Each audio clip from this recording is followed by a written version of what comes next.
Syekhuna, Syekhuna, Syekhuna Kiai. Lama dulu itu karena saking takwanya Allah SWT itu kasih mereka kelebihan-kelebihan. Maka jangan sampai kita ini meremehkan para imam, meremehkan para ulama-ulama, sehingga perasaan kita ini, kita tahu bahasa Arab dikit sudah bisa mentarjih ya. Muhammadiyah punya majelis tarjih ya. Rame kedurun majelis tarjih, majelis milih gitu aja loh, jangan majelis tarjih ya. Milih yang cocok untuk saya apa, pendapat siapa yang cocok saya ambil, jangan tarjih. Kalau tarjih itu berarti kamu di atasnya para imam kalau tarjih itu. Karena tarjih itu mana ya pendapat yang paling kuat, nah, ini saya ambil, itu namanya tarjih. Kalau pendapat ini pendapat ini, tapi saya milih ini namanya majelis milih, bukan majelis tarjih. Ini bukan menjelekan orang Muhammadiyah, bukan loh. Di sini banyak juga ini orangnya masalahnya. Ini cuman kalau namanya dipindah, jangan majelis tarjih. Rasanya lebih tawadhu. Kalau tawadhu itu baik, kalau orang itu sombong tuh jadinya nggak baik.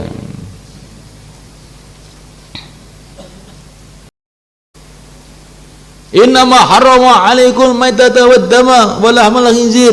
Nah, katanya Mbah Solo itu. Nah.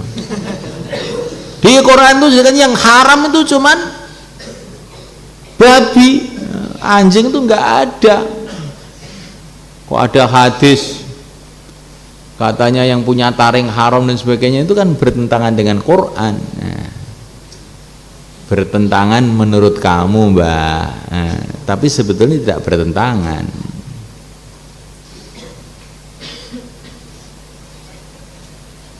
Ya, innama itu hanya loh maknanya.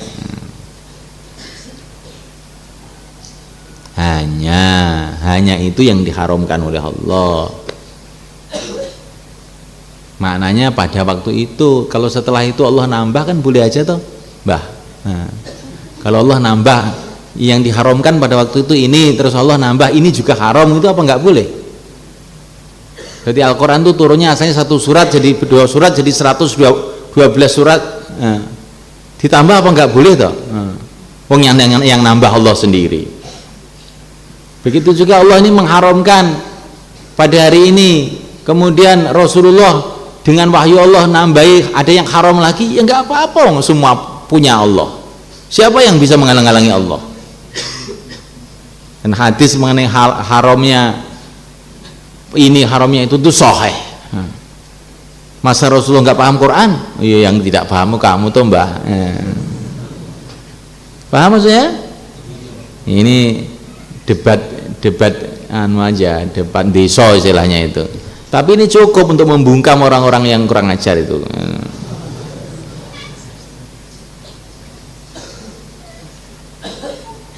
Jangan main-main dengan itu tuh.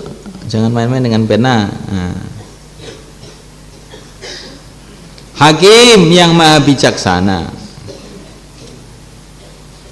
Jadi maksudnya Quran itu semuanya ada kebijaksanaannya. Jadi kalau Allah ini satu contoh, kalau Allah mengharamkan sesuatu atau menghalalkan sesuatu, mesti ada hikmah di situ itu.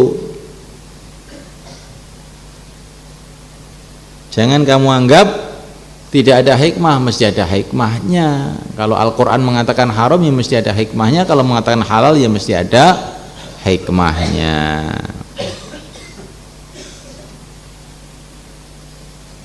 Dan haramnya anjing itu di Quran juga ada loh. Di Quran ada itu haramnya anjing itu. Siapa yang tahu? Ayo. Siapa yang tahu? Ya. Oh, pinter kamu, sudah pernah ngaji sama saya itu berarti. Ya. Wa ma atakumur rasul faqudhuh wa ma nahakum anhu fangtahu. Apa yang dilarang Nabi itu berhenti kamu. ya makan anjing maksud dilarang Nabi, maka harus berhenti. Itu di Quran juga ada, Mbak ya. Tapi tidak langsung. Ini orang jahil itu aneh. Jadi kalau riwayat-riwayat orang Islam itu diragukan, tapi kalau riwayat-riwayat orang kafir malah diyakini. Jadi sing aneh itu ya, semua itu karena mereka ini terlalu banyak kumpul orang kafir sehingga terpesona dengan budaya orang kafir, sehingga apa saja dari orang kafir itu kayak yakin gitu, benar. Maka kita harus hati-hati dengan orang-orang seperti itu. Wa man yahdihillah fala mudhillalah, may yudlil fala hadiyalah.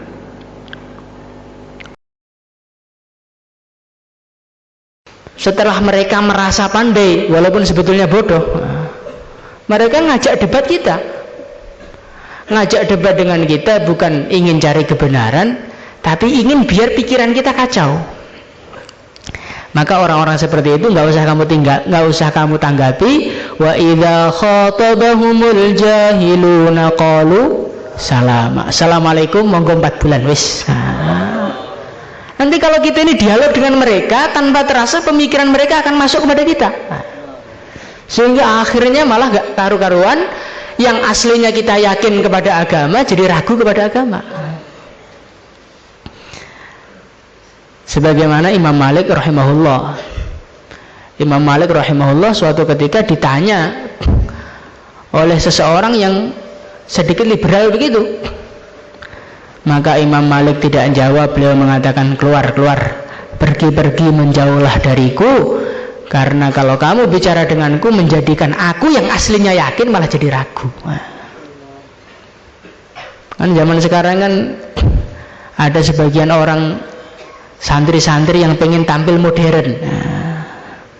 Kita harus banyak berdialog dengan berbagai macam manusia supaya kita ini tahu pemikiran mereka. Ya betul. Itu perkataan itu ada benernya, tapi kalau nggak hati-hati justru kita sendiri malah hancur. Maka bagaimana kita ini kalau ketemu orang-orang seperti itu bicara 6 sifat saja, nggak usah bicara yang aneh-aneh, insyaallah ya.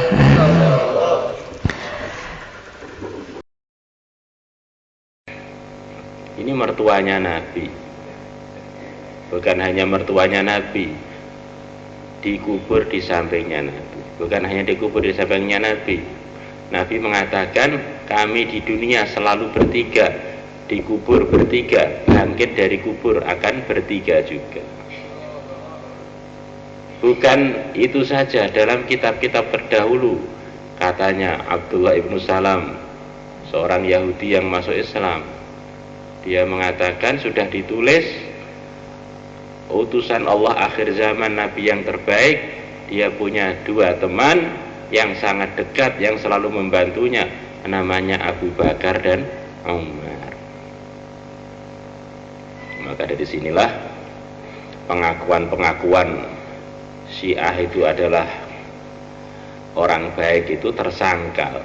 Mereka ini punya akidah pokoknya adalah Syiah yang mana Pak? Ya Syiah yang sekarang berkembang ini, Syiah Itsna Asyariyah atau Syiah Nusairiyah, bahwa Sayyidina Abu Bakar, Sayyidina Umar itu bukan orang Islam. Bukan orang Islam, mereka berdua itu lebih jelek, lebih kufur, melebihi Fir'aun, Qarun, Haman. Itu begitu, itu akidahnya orang-orang Syiah. Maka di mereka, di kloset-kloset mereka termasuk pahala besar karo ditulis Abu Bakar dan Umar. Dan ini bukan tuduhan, itu kenyataan. Kan beberapa dari mereka tobat, cerita langsung di Malang, di Bangil, terutama kalau ritual Muharram begitu itu. Di sandal-sandal mereka ditulisi Abu Bakar, Umar. Itu diisi Aisyah. Kita pembahasan Abu Bakar, Umar dulu. Setiap hari sholat 3 kali, setiap sholat ada kunutnya. Yang istilah kunut itu permanen. Kalau kita kunutnya Allahumma hdina fi man hadait wa afina fi man afait. Kalau kunut mereka, ya Allah il'an a'da'ana ajmain, ya Allah laknatilah musuh-musuh kami semuanya, Abi Bakrin wa Umar wa Uthmana wa Aisyata wa Hindun wa Ummul Hakam. 5 orang itu minimal selalu disebut di setiap mereka sholat setiap hari. Jadi amalannya orang Syiah itu setiap sholat ngelaknat pimpinan-pimpinan agama Islam. Jadi kalau kamu lihat orang Syiah kok ngangkat tangan kunut itu, ketahuilah bahwa mereka sedang melaknat kekasih-kekasihnya Rasulullah SAW.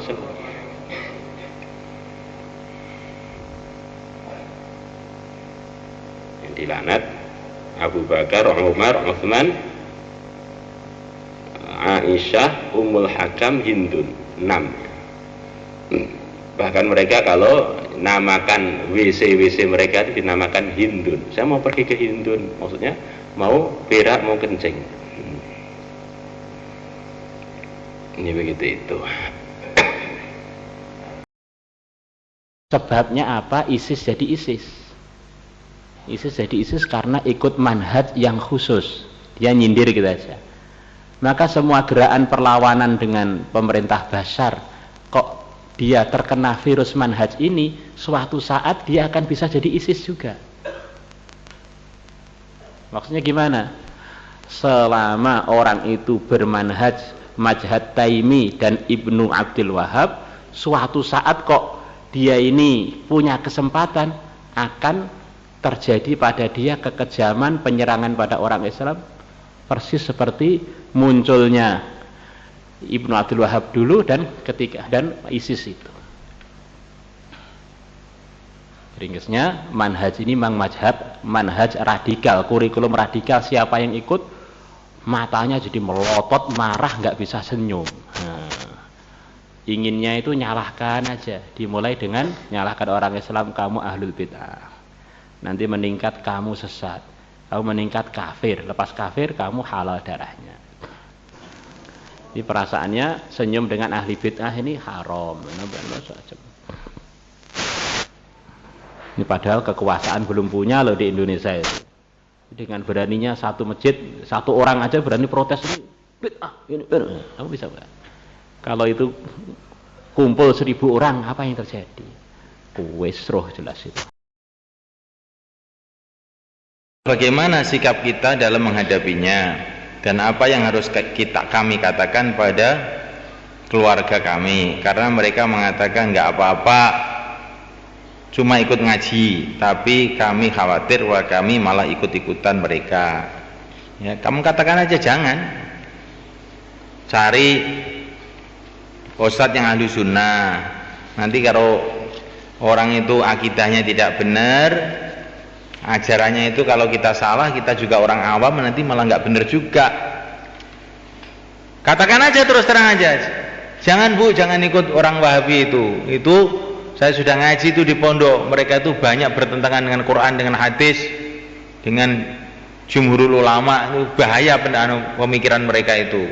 Itu nanti akhirnya akan memecah belah umat. Udah nggak usah ngaji. Kalau bisa dihentikan tuh ustadznya, suruh pergi ngaji lagi ke Temboro sana. Udah itu aja. Cukup?